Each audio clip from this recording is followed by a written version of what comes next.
Heading देंगे अपनी copy में कंपाउंड्स, बातचीत नहीं, कंपाउंड्स ऑफ फॉस्फोरस।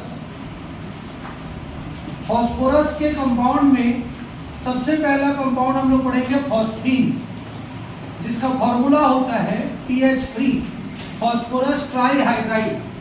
फॉस्फीन या फॉस्फोरस ट्राईहाइड्राइड, ठीक है। फॉस्फीन के बारे में दो बेसिक चीज अपन जानते हैं, ये दो चीजों को पहले जानना जरूरी है। ये एक ऐसा गैस होता है जो वॉर्टेक्स के फॉर्म में इवॉल्व होता है। किसके फॉर्म में निकलता है? वॉर्टेक्स के फॉर्म में निकलता है। वॉर्टेक्स मतलब होता है ring, ring like structure, ring like structure. Ring मतलब गोला गोला, ठीक है, रिंग लाइक स्ट्रक्चर, ठीक। पहले क्या होगा जब ये गैस इवॉल्व होगा? इस तरीके से छल्ला। वॉर्टेक्स का अगर सीधा मीनिंग बोलूं तो उसको क्या बोलते हैं? छल्ला, ठीक। तो जब भी फॉस्फीन गैस कहीं पर से भी इवॉल्व होता है तो वो छल्ले के रूप में होता जाता है और धीरे धीरे उसका साइज क्या होने लग जाता है? बड़ा होने लग जाता है। जब वो छोटा रहता है तो वो बहुत ज्यादा क्या रहता है? डेंस्ड रहता है। डेंस्ड मतलब गहरा, गाढ़ा दिखाई देता है। और जैसे जैसे छल्ला ऊपर की तरफ जाता जाता है वैसी वैसी क्या होने लगता है? वो फीका होने लगता है। ये इसकी क्वालिटी है, ठीक है। तो पहला चीज इसके बारे में जानना है कि फॉस्फीन जो गैस रहता है वो नॉर्मल गैस की तरह ऐसे नहीं उड़ता है, ठीक है। वो कैसा उड़ता है? छल्ले के रूप में उड़ता है। कहीं पर से भी अगर हमको छल्ला वाला गैस निकलता हुआ दिख रहा है या कोई सा भी गैस वॉर्टेक्स के फॉर्म में धीरे धीरे बड़ा होता जा रहा है, इट मीन्स वो क्या कंटेन किया हुआ है? फॉस्फीन कंटेन किया हुआ है। क्लियर है? दूसरा, इसका उपयोग किया जाता है होम सिग्नल के रूप में। सेकेंड, इसकी क्वालिटी क्या है? इसका उपयोग किसके रूप में किया जाता है? होम सिग्नल के रूप में। अब होम में है, एल साइलेंट है तुम्हारा। होम सिग्नल क्या होता है? एक ऐसा सिग्नल होता है जिसका उपयोग फॉगी कंडीशन के समय, ठीक है, समुद्र के अंदर बीनीथ ओशियंस या डेंस क्लाउड हम लोग क्या करते हैं? इसका यूज करते हैं। किसमें यूज करते हैं? फॉगी कंडीशन में, बीनीथ ओशियंस समुद्र के अंदर चट्टानों को पता करने के लिए, और डेंस क्लाउड्स, ठीक है। कैसे यूज करते हैं? अब एरोड्रम है। एरोड्रम मतलब जहां पर एरोप्लेन क्या करती है?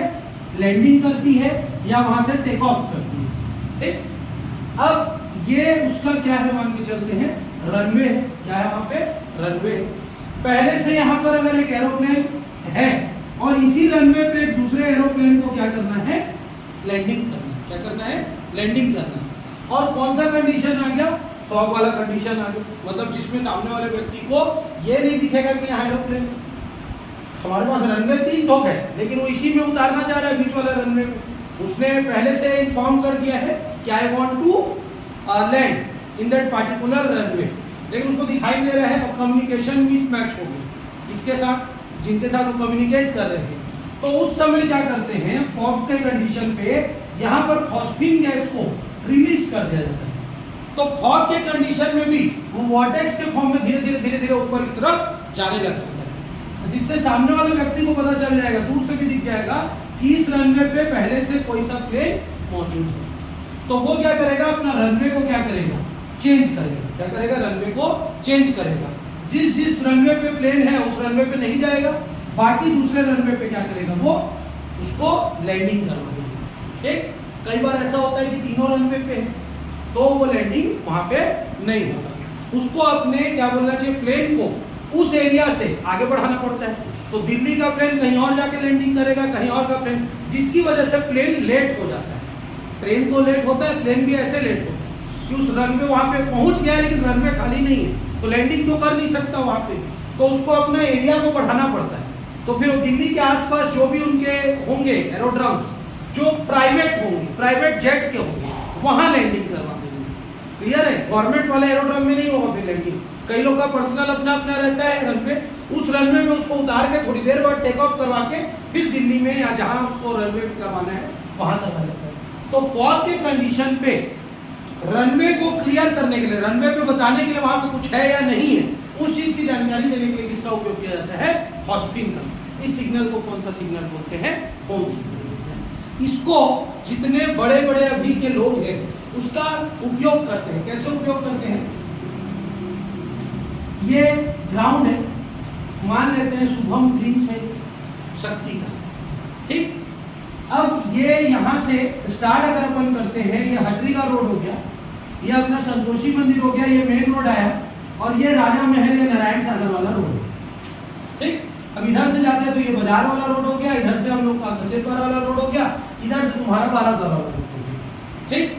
अब किसी व्यक्ति को हमको इस शुभम ग्रीन्स में पहुंचाना है, ठीक।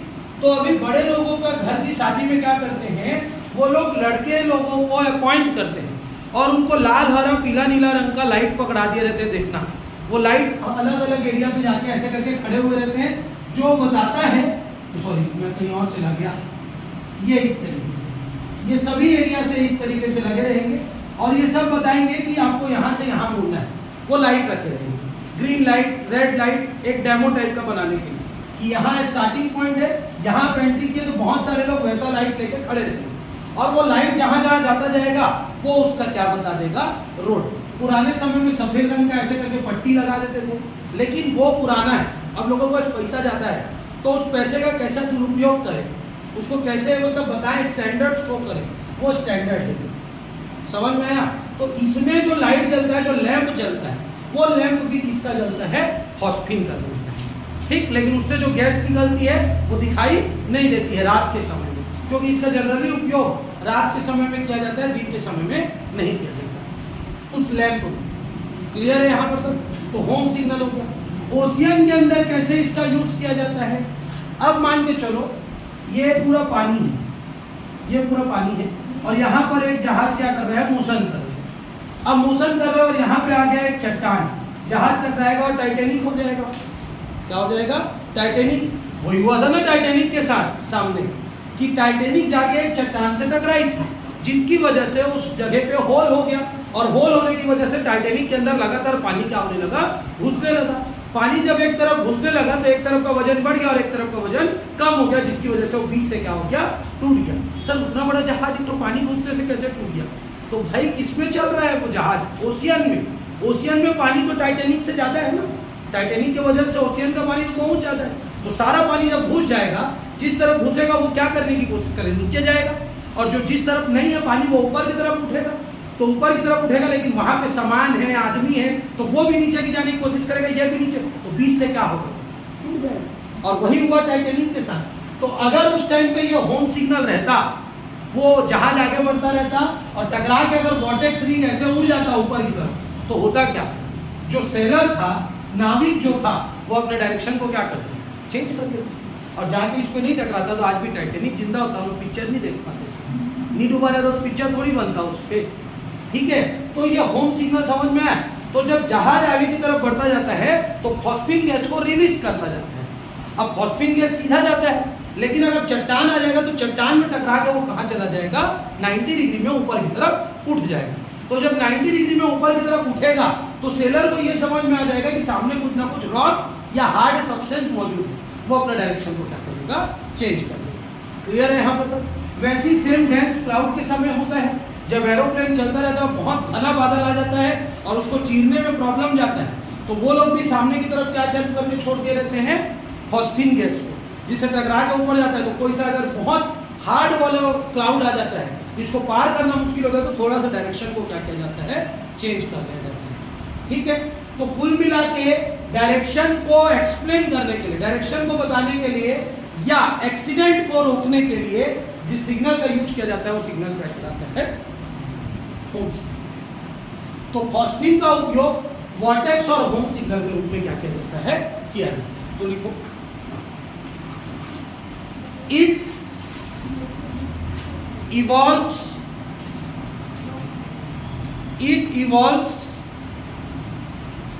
in the form of vertex. It evolves in the form of vertex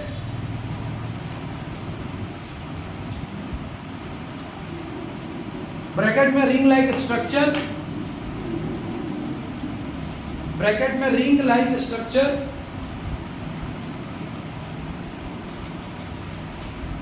ring like structure full stop.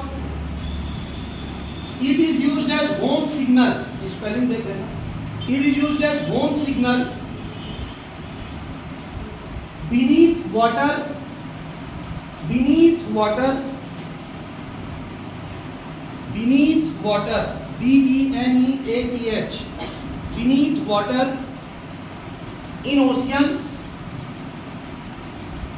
and foggy FOGGY conditions, full stop. ये पहले इसका बेस था फॉस्फीन का। नेक्स्ट हेडिंग लेंगे इसी में, फॉस्फीन के अंदर ही preparation method, preparation method.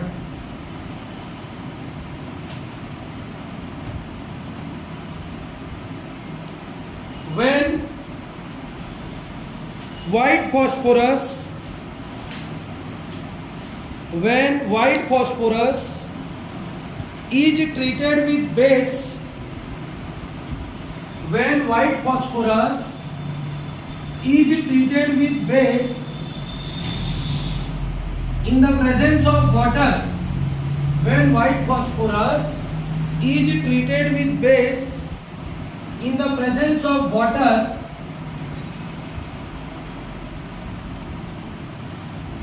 then phosphine gas is released, then phosphine gas is released, then phosphine gas is released, then phosphine gas is released। क्या बोल रहे हैं? जब हम लोग व्हाइट फॉस्फोरस का रिएक्शन, किसका रिएक्शन? व्हाइट फॉस्फोरस का रिएक्शन किसके साथ करते हैं? बेस के साथ। किसके साथ कर देते हैं? बेस के साथ। किसके प्रेजेंस में करते हैं? वाटर के प्रेजेंस में। किसके प्रेजेंस में करते हैं? वाटर के प्रेजेंस में। तो हमारा क्या गैस रिलीज हो जाता है? Phosphine gas. और रिलीज हो रहा है मतलब अपर एरो देंगे, ठीक है। अब रिएक्शन को समझो। व्हाइट फॉस्फोरस का फॉर्मूला क्या होता है? P4। रेड फॉस्फोरस का भी फॉर्मूला क्या होता है? P4। दोनों का फॉर्मूला सेम होता है, ठीक है। लेकिन व्हाइट फॉस्फोरस का स्ट्रक्चर कैसा रहता है? पॉलीमरिक की रेड फॉस्फोरस का पॉलीमरिक रहता है? हाँ, टेट्राहेड्रल व्हाइट का रहता है, पॉलीमरिक रेड का रहता है, ठीक है। इसीलिए वो खतरनाक है, उसका उपयोग बारूद के रूप में किया जाता है पॉलीमरिक स्ट्रक्चर के चक्कर में। इसका क्या रहता है? टेट्राहेड्रल। तो जब व्हाइट फॉस्फोरस का रिएक्शन किसके साथ करवाया जाता है? बेस के साथ। किसके प्रेजेंस में करवाया जाता है? वाटर के प्रेजेंस में। तो हमारा क्या बनता है? Phosphine gas. और क्या बाहर निकलता है? सोडियम हाइपोफॉस्फाइड। सोडियम हाइपोफॉस्फाइड। नाम नहीं लिखोगे तो भी चलेगा, लेकिन लिख लेना ज्यादा अच्छा है। नोट करो रिएक्शन को, सोडियम हाइड्रोक्साइड। Sodium hydroxide. तो जब व्हाइट फॉस्फोरस का रिएक्शन सोडियम हाइड्रोक्साइड के साथ करते हैं तो क्या बनता है? सोडियम हाइपोफॉस्फाइड बनता है। प्लस क्या बाहर निकलता है? Phosphine gas.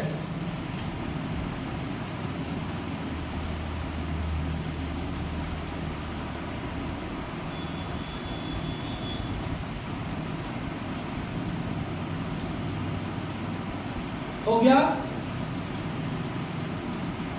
ये वाला जो मेथड है, इस मेथड को बोलते हैं इंडस्ट्रियल प्रिपरेशन। क्या बोलते हैं? Industrial preparation. मतलब ज्यादा अमाउंट में बनाना है तो इसका यूज करेंगे, और कम अमाउंट में बनाना है तो अभी अपन देखेंगे lab method. Lab method.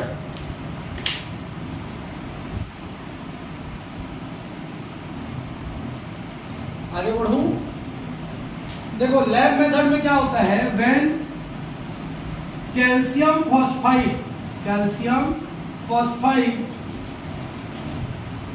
Is treated with water, treated with water. Calcium phosphide का रिएक्शन अगर वाटर के साथ करें और डाइल्यूट HCl के साथ करें, किसके साथ करते हैं? डाइल्यूट HCl के साथ करें, then phosphine gas is released. क्या बनता है? Phosphine gas is released. Phosphine gas क्या करते हैं? बाहर निकलता है। जब कैल्शियम फॉस्फाइड का रिएक्शन किसके साथ करेंगे, वाटर या डाइल्यूट HCl के साथ, तो फॉस्फीन गैस बनता है। ये प्रैक्टिकल है। CA3P2 का रिएक्शन अगर हम H2O के साथ करेंगे, देखो क्या बनेगा, PH3 पहले बना दो, बैलेंस कर दो इसको, ठीक। PH3 बन गया, प्लस क्या बाहर निकलेगा, 6 डो ले लेते हैं। कितना डो फॉस्फोरस है, 2, ये बैलेंस कर दी यहाँ तक। अब कैल्शियम बचा, Ca लिख दो, और क्या निकलेगा इसमें से, OH ट्वाइस, बैलेंस करने के लिए क्या लगा दिए, 3। अब बैलेंस करो, फॉस्फोरस कितना होगा, 2, कैल्शियम कितना होगा, 3, हाइड्रोजन कितना होगा, 6 2 जा 3 2 जा 3 2 जा 6 और 6, और ऑक्सीजन कितना होगा, 6 3 1 जा 3 2 जा 6। क्लियर है यहाँ पर तक। तो जब हम लोग कैल्शियम फॉस्फाइड का रिएक्शन किसके साथ करते हैं, वाटर के साथ करते हैं, तो हमारा क्या बन जाता है, क्या बन जाता है, फॉस्फीन गैस रिलीज होता है। ये प्रैक्टिकल है स्कूल में, ठीक है। और अगर हम लोग इसी का रिएक्शन किसके साथ करते हैं, HCl के साथ करते हैं, तो भी हमारा फॉस्फीन गैस निकलता है। प्लस क्या बनेगा, 3CaCl, हो गया बैलेंस। दोनों फॉस्फोरस, 6 हाइड्रोजन खत्म, 3 कैल्शियम खत्म, 6 Cl, 6। ठीक, दोनों कंडीशन में हमारा क्या गैस रिलीज होता है, फॉस्फीन गैस रिलीज होता है। ये प्रैक्टिकल है इसको, और इसको एक्सटर्नल पूछता ही है कि फॉस्फीन गैस का फार्मूला बताओ। फॉस्फीन गैस को आप लैब में, प्रयोगशाला में कैसे बना सकते हैं, और फॉस्फीन गैस की 2 प्रॉपर्टी बताओ। तो मैंने एक पहले बताया वर्टेक्स, दूसरी प्रॉपर्टी क्या बताया, होम सिग्नल। ये दोनों याद रखना है, ये आता ही है क्वेश्चन, कब, प्रैक्टिकल में। एग्जाम में आए या मत आए, प्रैक्टिकल में क्वेश्चन उठते हैं। चलो नोट करो, लैब में चल रहे 2 मिनट, जल्दी से नोट करेंगे।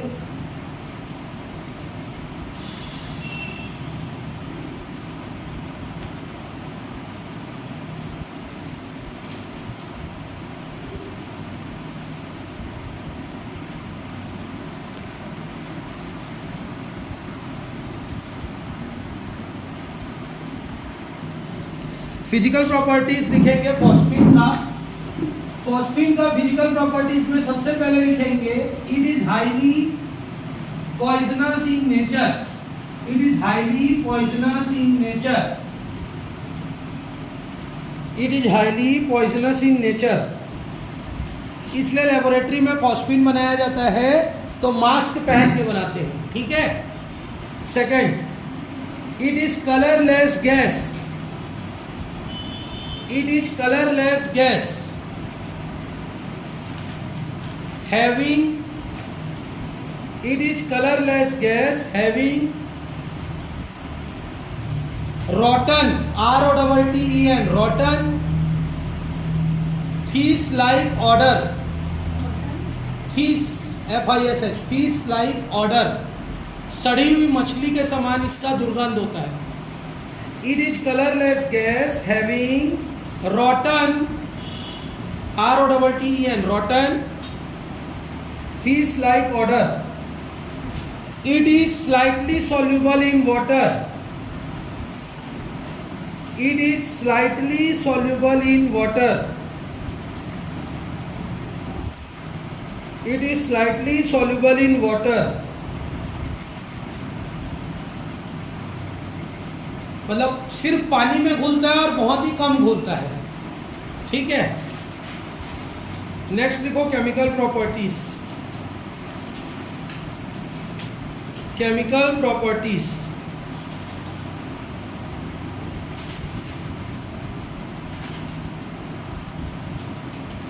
पहला decomposition. Decomposition,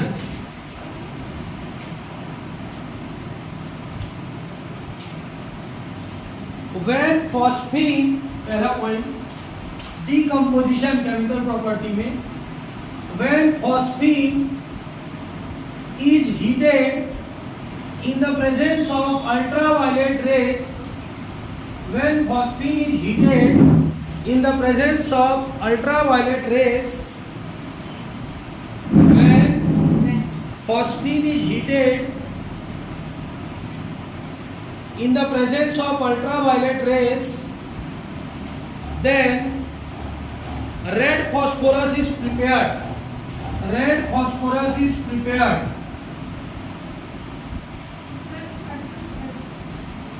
Ultraviolet rays.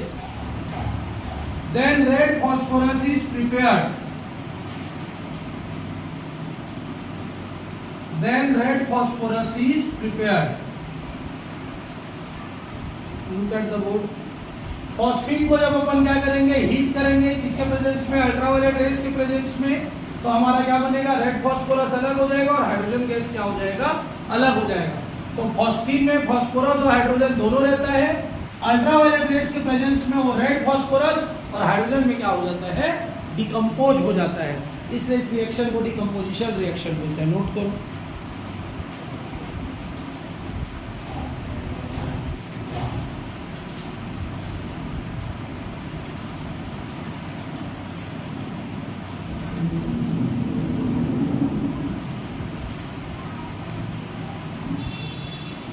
Ultraviolet rays को थोड़ा समझेंगे भी नोट करते करते, एच न्यू से भी रिप्रेजेंट किया जाता है। कहीं पर भी एच न्यू दिखेगा, इट मींस वो रेस क्या है, अल्ट्रावायलेट रेस है। ठीक है, कंफ्यूज नहीं होना। कई बार टीचर लोग एच न्यू पढ़ा देते हैं, होता भी है एच न्यू। एच न्यू अगर हमारे बुक में लिखा हुआ है या एरो के ऊपर लिखा हुआ है, इट मींस क्या होता है, अल्ट्रावायलेट रेस। थ्योरी में लिखा होगा तो यूवी रेस लिखेंगे, लेकिन उसको अगर क्या करते हैं अपन, डेमोंस्ट्रेट करते हैं, डिफाइन करते हैं, तो उसको एच न्यू से लिखते। ठीक है। रिएक्शन विद ऑक्सीजन, ऑक्सीजन के साथ रिएक्शन अच्छे समझेंगे। When phosphine reacts with oxygen, जब फॉस्फीन का रिएक्शन किसके साथ करेंगे, ऑक्सीजन के साथ करेंगे, then dense white fumes are obtained. Dense white fumes are obtained. सफेद रंग का पूरा चारों तरफ कोहरा छा जाएगा। क्लियर है। जब फॉस्फीन का रिएक्शन किसके साथ होगा, ऑक्सीजन के साथ होगा, उसको बर्न किया जाएगा, उसमें कंबशन प्रोसेस होगा, तो डेंस व्हाइट फ्यूम्स पूरा चारों तरफ सफेद रंग का पूरा बादल कोहरा टाइप का छा जाएगा। ठीक है। ये जो डेंस व्हाइट फ्यूम्स रहता है, ये होता है P4O10। क्या होता है, P4O10, फास्फोरस पेंटाऑक्साइड। क्या, फास्फोरस पेंटाऑक्साइड के 2 मॉलिक्यूल्स। तो PH3 का रिएक्शन जब किसके साथ करेंगे, ऑक्सीजन के साथ करेंगे, तो हमारा क्या बन जाएगा, बोल रहे हैं P4O10 प्लस क्या बाहर निकलेगा, H2O। क्या बाहर निकलेगा, H2O। फास्फोरस 4 चाहिए, बैलेंस हाइड्रोजन कितना चाहिए, 4 3 जा 12, 6 2 जा 12। फास्फोरस बैलेंस, हाइड्रोजन बैलेंस, किसको बैलेंस करना है, ऑक्सीजन को। कितना ऑक्सीजन है यहाँ, 10, यहाँ कितना है, 6, 6 और 10 कितना होता है, 16। 2 दिया है, सामने क्या लिख देंगे, 10 2 जा 16। क्लियर। तो जब फॉस्फीन का रिएक्शन किसके साथ करवाया जाता है, ऑक्सीजन के साथ, तो क्या बनता है, व्हाइट डेंस फ्यूम्स, सफेद रंग का क्या बनता है, पूरा कोहरा बन जाता है, सामने पूरा ब्लैक हो जाता है व्हाइट कलर का। तो उसको हम लोग क्या बोलते हैं, P4O10, और क्या बाहर निकलता है, H2। नोट करो।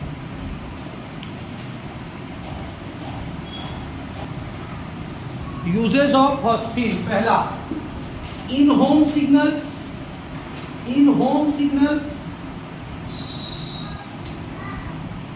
और एक्सप्लेन कर चुका हूं home signals. Second, in smoke screens, in smoke screens,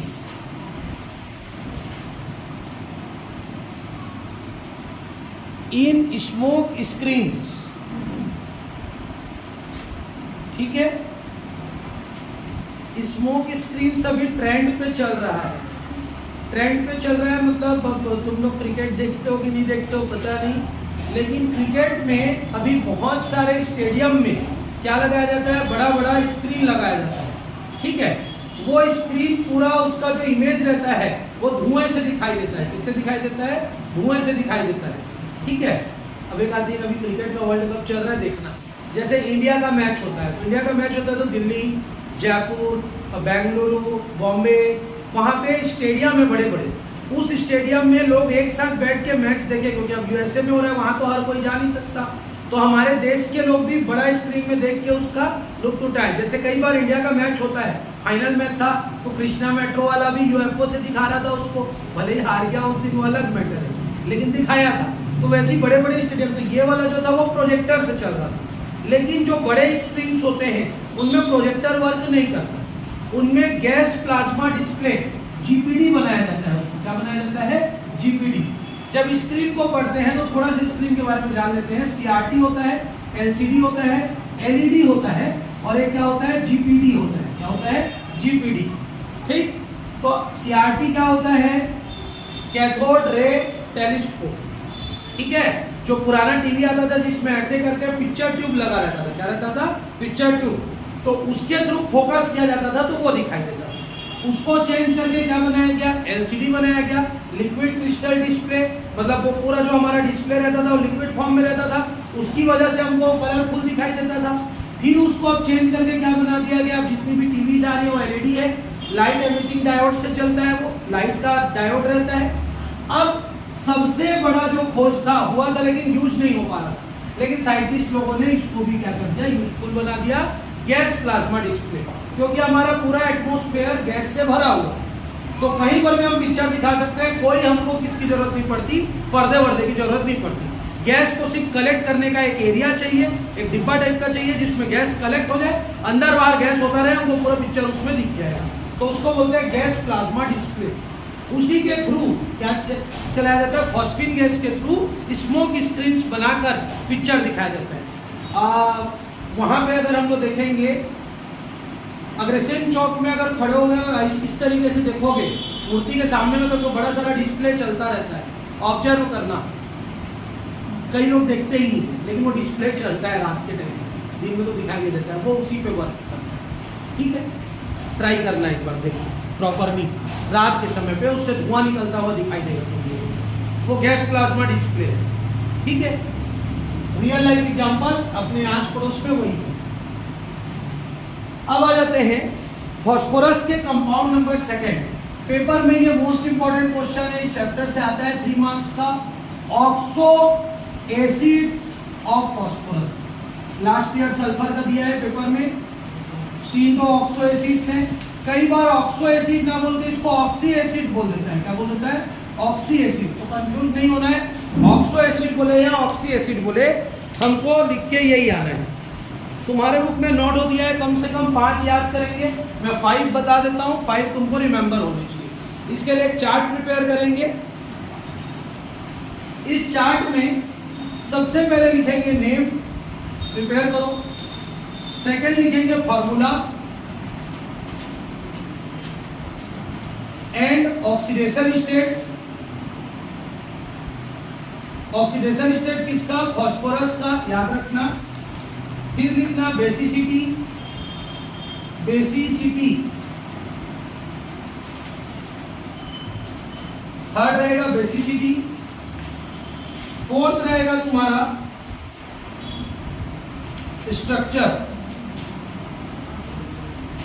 ये बना के आना है, अलग टॉपिक से भी आता है, नेम और बेसिसिटी आ गया, कभी नेम और ऑक्सीडेशन स्टेट आ गया, कभी नेम और स्ट्रक्चर आ गया, या सब आ गया, कुछ भी दे सकता है। इसलिए 4 चीजें याद रखनी है। पहला याद रखना है formula, hypo phosphoric acid. Hypo, मेरे साथ साथ लिखते जाएंगे आप लोग, हाइपो फॉस्फोरिक नहीं, hypo phosphorous acid, hypo phosphorous acid. इसको, इसका फॉर्मूला होता है H3PO2। ऑक्सीडेशन नंबर निकालना आता है सबको, मैं अभी डायरेक्ट लिख रहा हूँ, आप लोग निकाल लेंगे। ब्रैकेट में लिख रहा हूँ यहाँ पे +1, क्योंकि 3 में से 2 जाएगा तो 1 बचेगा। कितना बचेगा? 1 बचेगा। ये 2 2 जब 4 होता है, 4 में से 3 जाएगा तो -1 ट्रांसफर होकर +1। बेसिसिटी इसमें होती है मोनोबेसिक। क्या होता है? मोनोबेसिक। जो मोनोबेसिक होता है, इसका स्ट्रक्चर से ये पता चल जाता है। इसका स्ट्रक्चर होता है फास्फोरस, OH, OH और H। इसमें एक ठोक क्या रहता है, OH रहता है, इसलिए ये मोनोबेसिक होता है। बेसिसिटी मतलब क्या होता है, बेसिक नेचर। ठीक। दूसरा orthophosphorous acid, orthophosphorous acid, orthophosphorous acid का फॉर्मूला है 3PO3 होता है, और सभी को पता है PO3 होगा तो कितना आ जाएगा, 3 2 6 में से 3 जाएगा तो कितना बचेगा, 3 बचेगा। ठीक है।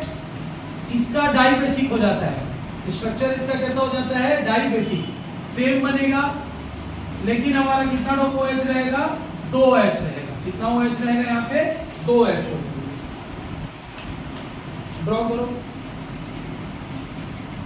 थर्ड 5 करना है, 9 दिया हुआ है, आप लोग और करना चाहें तो आप 9 भी कर सकते हैं, कोई प्रॉब्लम नहीं है।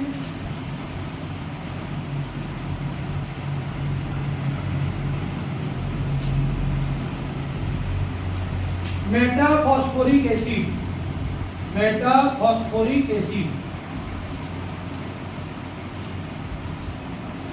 मैं इजी वाला करवा दे रहा हूं, आप लोग हार्ड वाला भी कर सकते हो। HPO3, HPO3 मतलब 3 2 6 में से 1 गया तो कितना हो जाएगा, +5। इसका बेसिसिटी क्या हो जाएगा,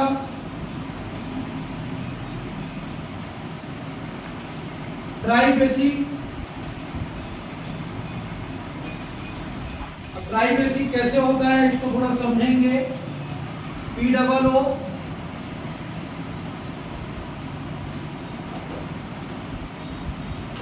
O और यहां हो जाएगा OH। अब कितना रो बेसिक दिख रहा है तुमको, ये कितना रो बेसिक दिख रहा है, एक तो दिख रहा है ना, लेकिन मैंने लिखा क्या है, ट्राई बेसिक। ट्राई बेसिक जब इसका पॉलीमेरिक स्ट्रक्चर बनता है, क्या बनता है, पॉलीमेरिक स्ट्रक्चर, तब पॉलीमेरिक स्ट्रक्चर में ये कितना OH शो करता है, तीनों तरफ OH शो करता है। कैसा शो करेगा, तीनों तरफ OH शो करेगा। तो इसको स्टार मार्क लगा के रखेंगे, जब पॉलीमर चैप्टर पढ़ेंगे तो इसका पॉलीमरिक स्ट्रक्चर कैसे बनता है ये देखेंगे। ठीक। तुम लोग यहाँ ट्राई बेसिक की जगह मोनोबेसिक लिख ले लो, कंफ्यूज रहोगे नहीं तो। एक OH दिख रहा है ना, मोनोबेसिक लिख लिया, यहाँ पे मैं स्टार लगा दे रहा हूँ। ट्राई बेसिक होता है लेकिन मोनोबेसिक लिख के पढ़ लो। कितना पॉइंट हुआ, थर्ड। फोर्थ लिखो पायरोफॉस्फोरस एसिड, पायरोफॉस्फोरस एसिड, H4P2O5, H4P2O5, इसका ऑक्सीडेशन स्टेट +3 आता है, 5 2 10 में से 4 गया तो 6, 6 का आधा 2, ये होता है तुम्हारा डाई बेसिक, और इसका स्ट्रक्चर बनता है POPHHOH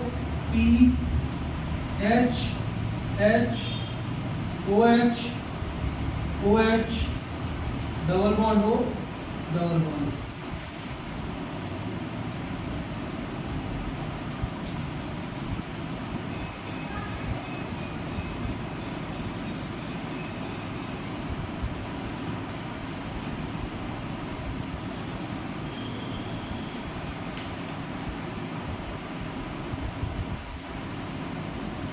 हो गया।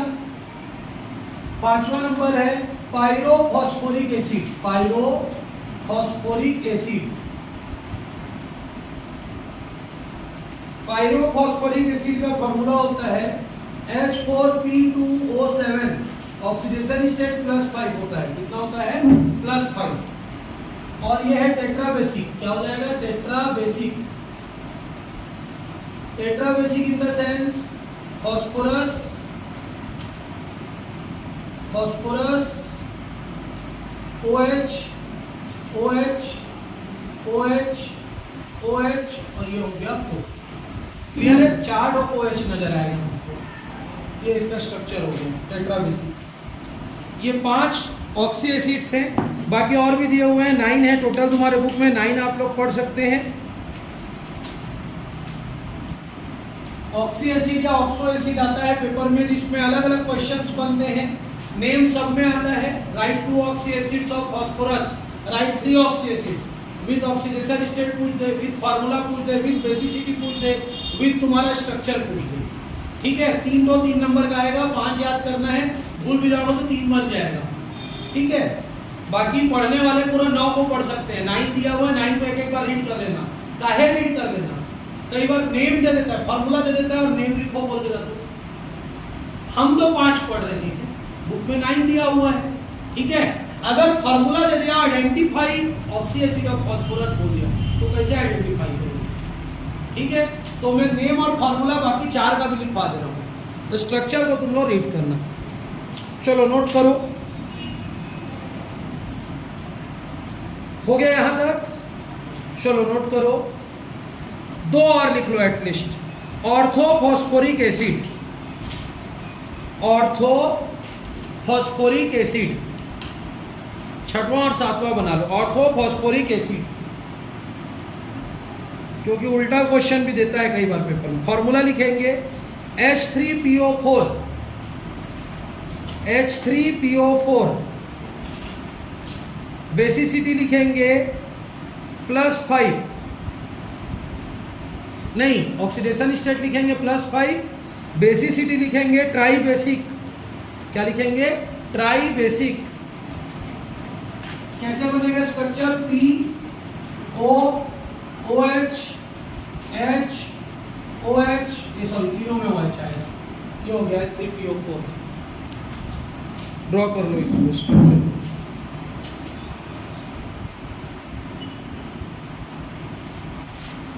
डन। लास्ट 7th नंबर क्या लिख लिए?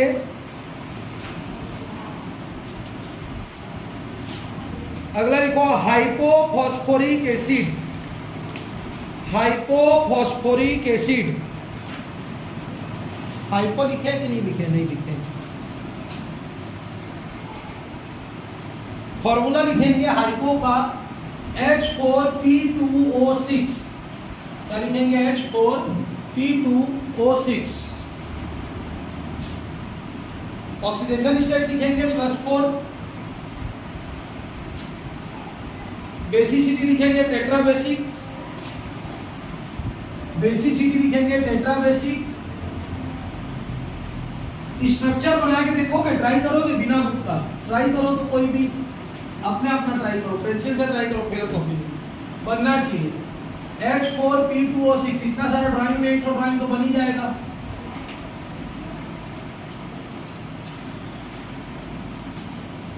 टेट्राबेसिक है मतलब ये कितना निकलेगा? 4 OH निकलेगा इस तरीके से।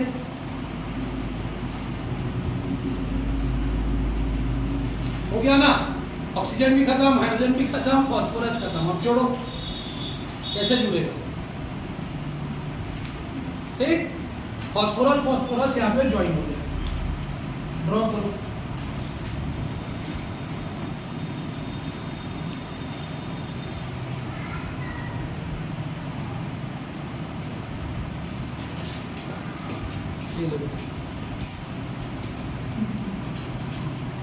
ठीक, क्या हुआ?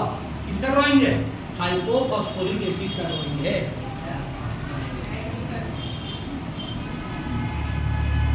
डन।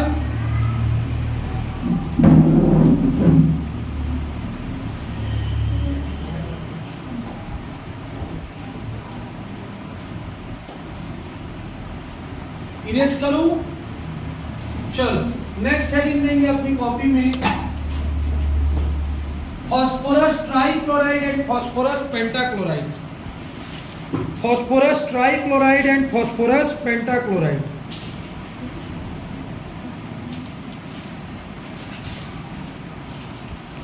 दोनों का स्ट्रक्चर सभी को पता है, PCl3 PCl5।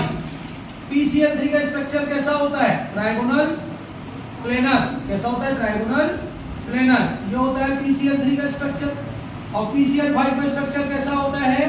ट्राइगोनल प्लेनर और बाई पिरामिडल। ऊपर नीचे 90 डिग्री आता है ना, ये 90 डिग्री रहता है और ये कितना डिग्री रहता है? 120 डिग्री। ये कितना डिग्री रहता है 120 डिग्री। इसमें कौन सा हाइब्रिडाइजेशन होता है sp3, इसमें कौन सा हाइब्रिडाइजेशन होता है sp3d। क्लियर है यहाँ पर तक? ड्रॉ करो दोनों को एक साथ, पढ़ चुके हैं, जल्दी जल्दी इसको कंप्लीट करो। ये आता नहीं है एग्जाम में लेकिन इसके बारे में जानना जरूरी है।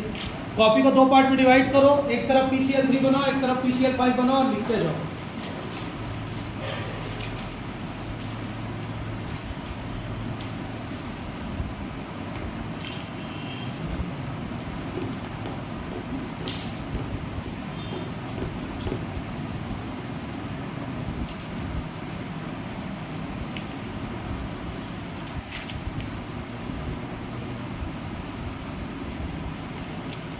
ठीक, इसमें लिखना it is colourless oily liquid, it is colourless oily liquid. इसमें लिखना it is yellow colour solid with pungent smell. Pungent मतलब दुर्गंध वाला, पंजेंट स्मेल।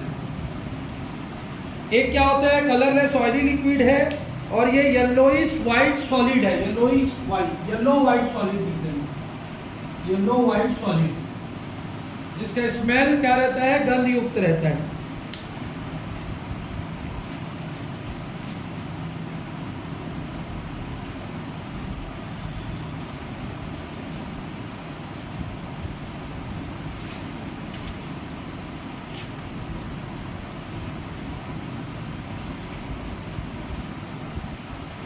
ठीक, ये रेड एंड व्हाइट फॉस्फोरस दोनों से बन सकता है। इट इज फॉर्म्ड बाय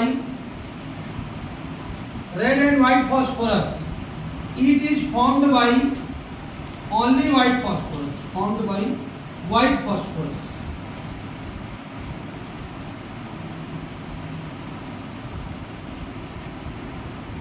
इसका रिएक्शन लिखेंगे P4 plus 3Cl2 PCl3। P4 का रिएक्शन जब क्लोरीन के साथ करते हैं, मतलब रेड या व्हाइट फॉस्फोरस में जब क्लोरीन गैस को पास करते हैं तो क्या बनता है हमारा फॉस्फोरस ट्राइक्लोराइड। लेकिन व्हाइट फॉस्फोरस में जब एक्सेस ऑफ क्लोरीन को पास करते हैं, एक्सेस ऑफ क्लोरीन को पास करते हैं तो क्या बनता है PCl5। ये रिएक्शन करो इसमें।